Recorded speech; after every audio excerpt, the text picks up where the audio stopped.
Hello, কেমন আছেন সবাই? Welcome to university of social admission Dhaka. আজকে কথা বলবো ২০২০ সালের সামার এডমিশন ২০২০ প্রাইভেট ইউনিভার্সিটি। এখানে যেহেতু এখন সারা বাংলাদেশে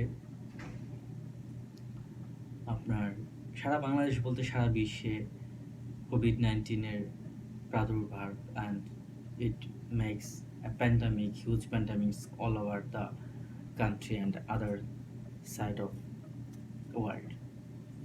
এখানে বিশ্ববিদ্যালয়গুলো এডমিশন টেস্টগুলো কিভাবে নেবে এই বিষয়ে সবাই আমাকে জিজ্ঞেস করতেছেন এবং মেইল দিচ্ছেন, প্রশ্ন করতেছেন যে অনলাইনে এডমিশন টেস্ট হবে কিনা। অনলাইনে এডমিশন টেস্ট হওয়ার কোনো সিদ্ধান্ত এখনও নেওয়া হয়নি। যে ইউনিভার্সিটিগুলোতে সেগুলো হলো BRAC university, east west university. আর নর্থ সাউথ ইউনিভার্সিটিতে অলরেডি জিপিএর ভিত্তিতে রেজাল্ট পাবলিশ করা হয়েছে। ২৫ তারিখে রেজাল্ট পাবলিশড হয়েছে। আপনারা আপনাদের রেজাল্ট দেখতে পারেন ওনাদের ওয়েবসাইটে, নর্থ সাউথের ওয়েবসাইটে। সেখানে একটা লিঙ্ক দেওয়া আছে, ওই লিঙ্কে আপনারা আপনাদের পেপারসগুলো সাবমিট করে ভর্তি প্রক্রিয়া সম্পন্ন করতে পারেন। এদিকে ইস্ট ওয়েস্ট ইউনিভার্সিটির সামারের যে এডমিশন সেটি এখন পোস্টপোন করা হয়েছে।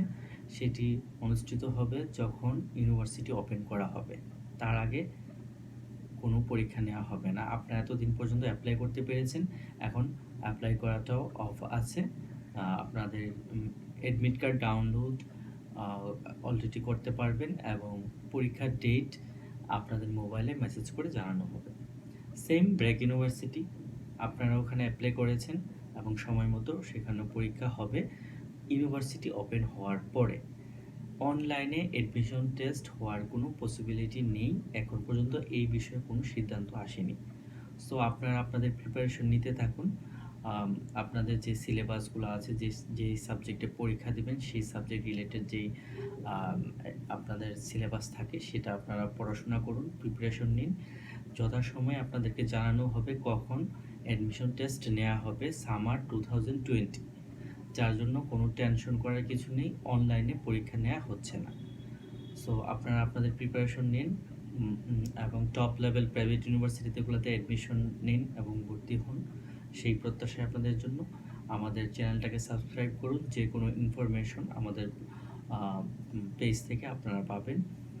ধন্যবাদ আমাদের সাথে থাকার জন্য। আসসালামু আলাইকুম।